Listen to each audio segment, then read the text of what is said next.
because we never had those kinds of questions posed when I was in high school.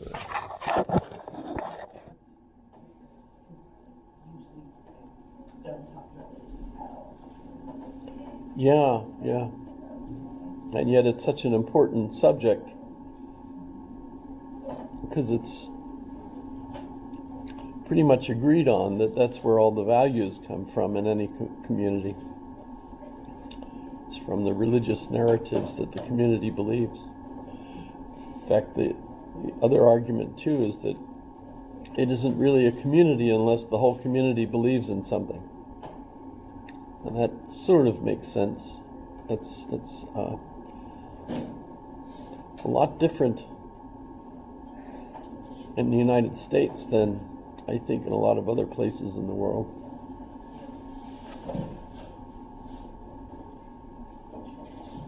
We don't have thought police, at least not yet. You know, there's been some.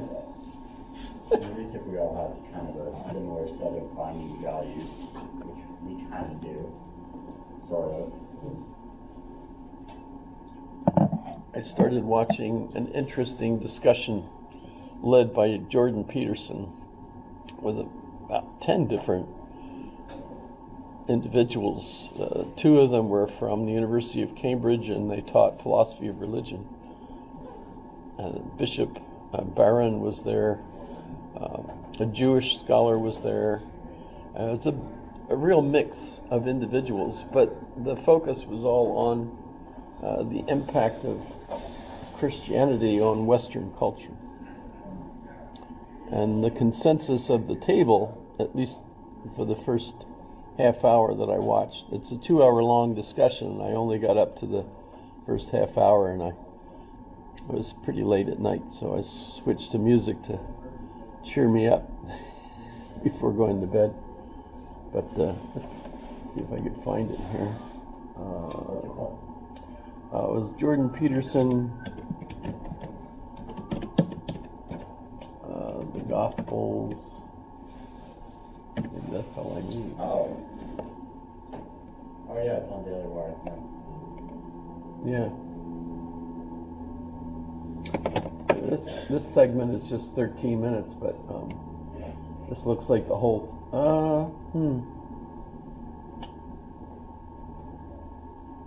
That wasn't. I started to watch one of the series it has is a series of lectures on the Book of Genesis, and he spent like the entirety of the first lecture talking about like the first 5 lines in the book. Just all the different meaning behind it. Okay. Yeah, I've been. We're gonna get into the whole book. I've been reading his book, We Who Wrestle with God, Yeah. which it must be his latest one out. And the first 2 chapters are about Genesis 1 and Genesis 2. So, and he's really, what's neat about it, I mean, you know, every age basically needs the people in that period to deal with the past and try to understand in an updated version, you know, that's contemporary, what has been considered important in literature and history and science, etc. And for years, he was an interesting, you know, person in the discussion. You know, I especially remember he had a really impressive debate with Slavoj Žižek in Canada. The seats were like $2,000 a piece, if I understand that correctly. And yet the auditorium was packed. And, you know, Slavoj, of course, is kind of, you know, famous. Jordan was at least famous in Canada. And the debate didn't really turn out to be a debate because it turned out that Jordan Peterson expected Slavoj to be defending Marxism. And it clearly indicated that he had never really read much of Slavoj Žižek's writings, because Slavoj uses Marxism as a foil, to play against contemporary events and so on, but he never actually supports the idea that Marxism was a better, governmental system. In fact, he always points out that it was horrible. He grew up in Yugoslavia, where it was a communist country, and he never really was officially given a job teaching because he was too radical. So they gave him a job of doing just research, which is what got him started writing so much. But so he uses Marxism as a foil to critique capitalism, but not ever suggesting that Marxism would be a better kind of government. In fact, just the opposite,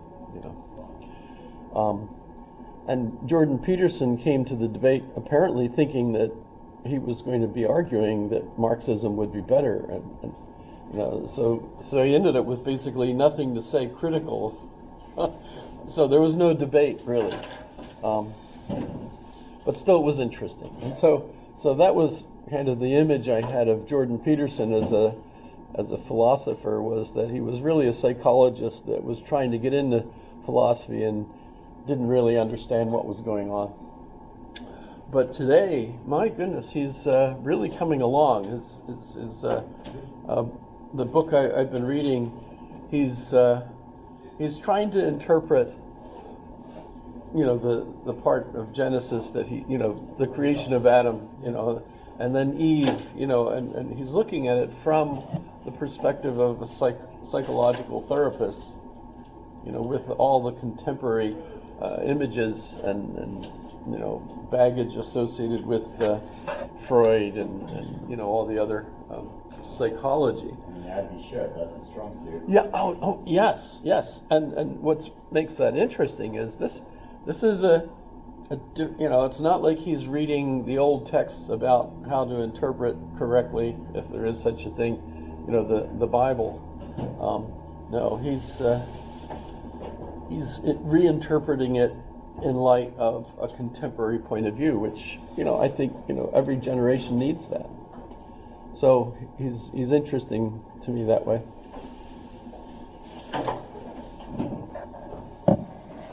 So I found this interesting because he's got quite a pile of people there that are impressive in this discussion. So I will continue to watch that. But at least in the first half hour, the point that they're all seeming to make is that their focus is on the importance of religious narration for the coherence of the society, and that the West, whatever you think of as the West, mostly Northern Europe, I suppose, and the United States and Canada, is that we've become postmodern, and that we'll talk about that as we get towards the end of the course, and the postmodern ends up criticizing itself, because the whole point of postmodernism is to criticize narration. So the crisis essentially of a postmodernist point of view is the crisis associated with narratives, that we don't have narratives that we believe anymore. And if you don't have a narrative that structures your day, your virtue, your what you consider virtues, what you consider your values, what you consider the community's belief, the community of beliefs, it falls apart. The center can't hold. It's the famous expression, and so you end up with a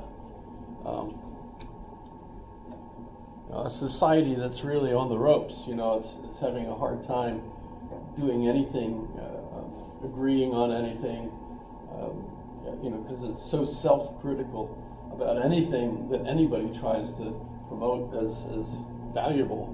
Someone else will criticize it.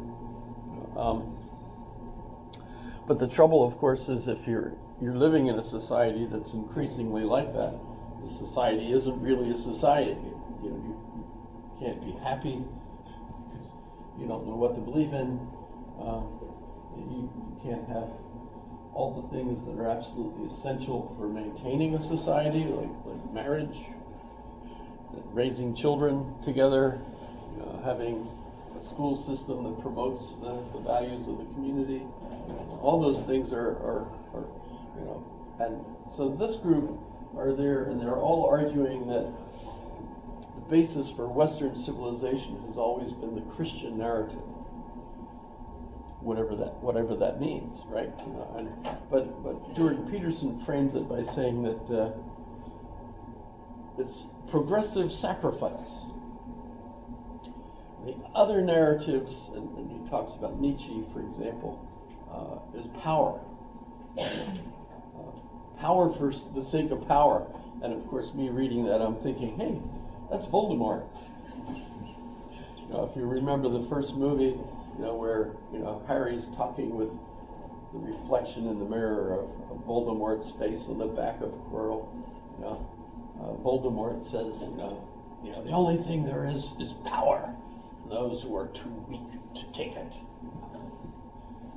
Sorry for my imitation of the Voldemort voice, but so J.K. Rowling frames the conflict between Harry and Voldemort as between this hedonistic power narrative and the willingness to sacrifice oneself for one's friends, which is clearly a Christian narrative. So it's that occurs to me, but the idea of progressive sacrifice, with Jesus as the model, of course. Greater love hath anyone than this, that he would die for his friends. Sorry if I scream that your biblical quotations are more refined than mine. However, so it's kind of interesting today.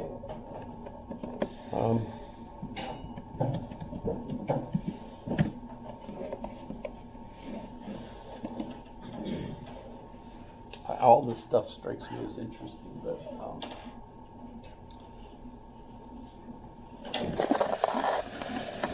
I suppose I should frame the progress that we're looking at in the course here, and point out that when we were talking about the Greeks, we were talking about one generation and the next generation, usually an overlap maybe, but for the most part we were looking at generational differences. Then we scooted ahead, hundreds of years really. Augustine and then, Anselm, we're looking at close to 900 years, something like that, maybe less. But and then Aquinas, you're still looking at real big gaps in time. So we're missing a lot of stuff. But at this point, when we're talking about the moderns, we actually have lives that are at the same time. So Hobbes is a little bit older than Descartes and lives longer than Descartes, but they're both living during the same time period. Spinoza is, of course, a younger generation, but he's still influenced by Descartes and by Hobbes. And so what you end up with is Spinoza kind of taking Thomas Hobbes and Descartes and putting the two of them together, right? And to give you an idea of how close their ages are, Gottfried Leibniz, who we'll talk about in a couple of classes,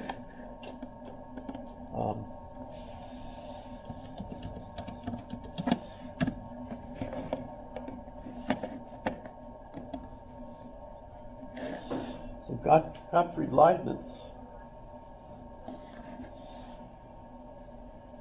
as a young man, tries to visit Thomas Hobbes and ends up missing him. Hobbes is already old at the time, and even though he sent a letter asking if he could stop by and see him, Hobbes apparently never got the letter in time.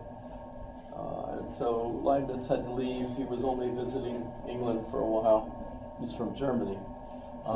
But he was there and engaged with the Royal Society because he became a member of the Royal Society. There's a famous conflict between Leibniz and Sir Isaac Newton over several scientific issues. Relativity, for one. Leibniz is like Einstein, and believes in relativity.